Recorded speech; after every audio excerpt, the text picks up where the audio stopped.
Marek, ty si minister kultúry. V očiach verejnosti toto ministerstvo vnímané skôr ako taký pokojný rezort.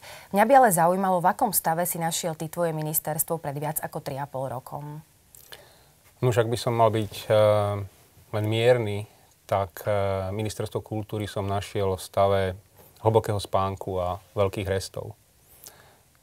Keď si len uvedomíme, že legislatíva v mnohých oblastiach buď úplne chýbala, alebo bola v stave veľkého zaostávania časového.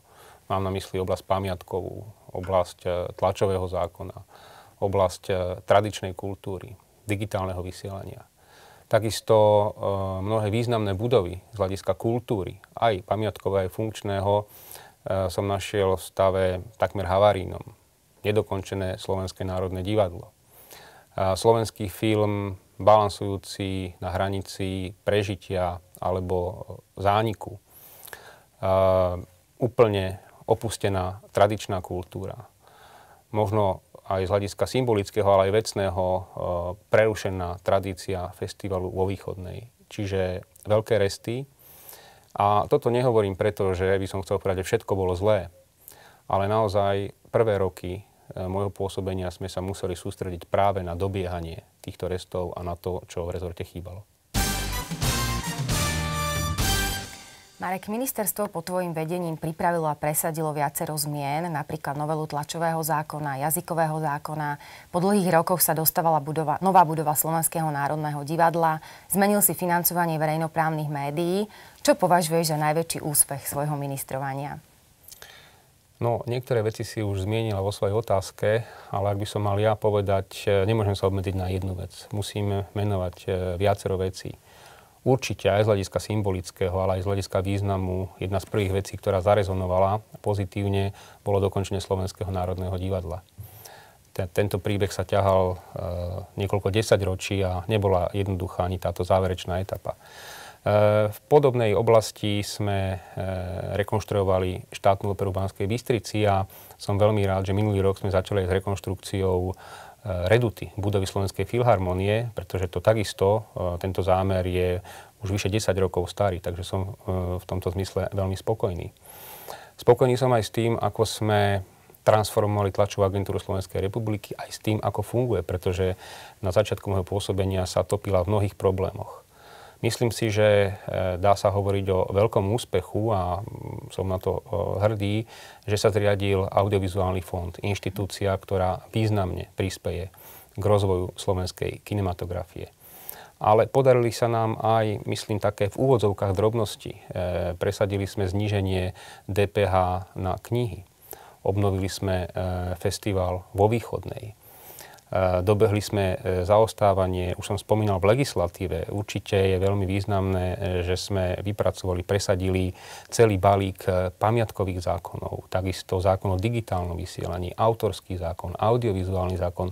To všetko možno bežným ľuďom málo hovorí, ale sú to zložité a potrebné právne normy, takže ľudia na ministerstve odviedli veľmi dobrú prácu. Marek, ja som spomenula aj tlačový zákon, respektíve novelu tlačového zákona a jazykového zákona. Tieto dve novely teda vzbudili naozaj veľké politické turbulencie. Ja by som sa ťa preto chcela opýtať, či si myslíš stále, že tieto rozhodnutia boli správne a boli dobré. Som rád, že sa na to pýtaš, lebo určite aj tlačový zákon, aj zákon o štátnom jazyku bol výraznou agendou Ministerstva kultúry. A takisto som presvedčený, že hoci tieto zákony majú mnohých kritikov, zákon o štátnom jazyku najmä v Maďarsku a tlačový zákon v prostredí slovenských vydavateľov, tak posúvajú takisto významne veci k lepšiemu. A to, že sme tieto zákony presadili, svedčí aj o určitej principiálnosti a pevnosti v našich názoroch. Nepochybujem o tom, že ak sme svedkami toho, že nemajú občania Slovenskej republiky dostupné na území Slovenskej republiky informácie potrebné v štátnom jazyku, bolo treba urobiť niečo preto, aby bola vymožiteľnosť tohto práva zabezpečená. A je takisto významné, že túto normu jazykovú sme si obhájili aj na medzinárodnej scéne. Slovensko bolo terčom obrovskej kampane, antikampane A dal nám za pravdu autorita Vysokého komisára OBSE, či už v samotnom zákone, alebo neskôr aj v zásadách, ktoré sme pripravili k tomuto zákonu. A čo sa týka tlačového zákona, možno si verejnosť spomenie na to, ako pri príprave a pred schvaľovaním, po schvaľovaní tohto zákona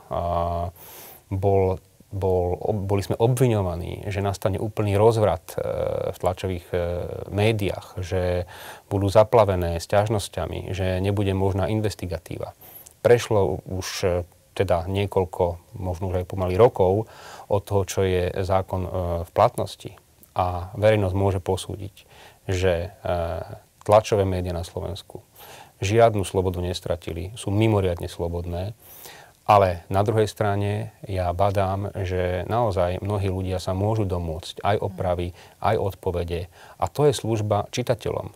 Pretože vždy som hovoril, je to pre bežných ľudí. Ale nielen pre bežných ľudí ako tých, ktorí sa konkrétne domáhajú opravy. Ale ako čitateľov, ktorí, keď sa napíše nepresná informácia, môžu sa na základe opravy dočítať, ako to v skutočnosti bolo. Takže stojím si za týmito normami a som rád, že sme ich schválili.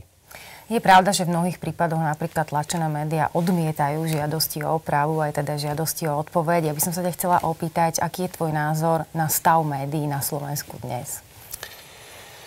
No, na jednej strane sú na tom podobne ako médiá celosvetovo. Médiá prežívajú obrovskú krízu, nemyslím ekonomickú, krízu obsahovú, pretože v záujme aj ekonomického prežitia sa snažia pritiahnuť čo najviac čitateľov a uchyľujú sa k bulvárnosti. K bulvárnosti skracujú obsah svojich článkov, čiže prestávajú podľa mňa poskytovať takú službu verejnosti, čitateľom, ako tomu bolo možno pred niekoľkými desaťročiami. To je jedna stránka veci, to je celosvetový problém. Slovenské médiá, slovenské printové médiá sú ešte špeciálne v tom, že v podstate tu chýba pluralita. Keď si zoberieme tie akože mienkotvorné denníky, píšu úplne rovnako. Nemáte tu, povedzme, nejaký denník, ktorý by bol zameraný nejako lavicovo alebo stredovo. To je proste skôr dnes pravicové a protivládne písanie. Takže myslím si, že skôr by mali si klásť otázky novinári a vydavatelia dovnútra, ako kvalitne, pluralitne a objektívne dokážu písať. Marek, ako si ty vnímal 3,5 roka vo funkcii? Skôr pohodička, alebo sa sem tam aj zapotil? No, pohodička to určite nebola, aj keď musím povedať, že táto práca je veľmi zaujímavá a na druhej strane aj veľmi zložitá a náročná. Ja som mal na začiatku takú predstavu, že najťažšie budú nejaké prvé 2 roky a potom už v podstate tie veci budú buď zabehané, alebo ako sa aj zvykne hovoriť, že už koncom toho funkčného obdobia už ubúda tých povinností alebo jednoducho sa už ťažšie realizujú, ale opak je pravdou. Mám pocit dnes, že vlastne čím sme bližšie aj nakoniec voľbám, tak tej práce je stále strašne veľa a je to veľmi náročné a my aj využijeme aj tento posledný polrok na to, aby sme niečo urobili.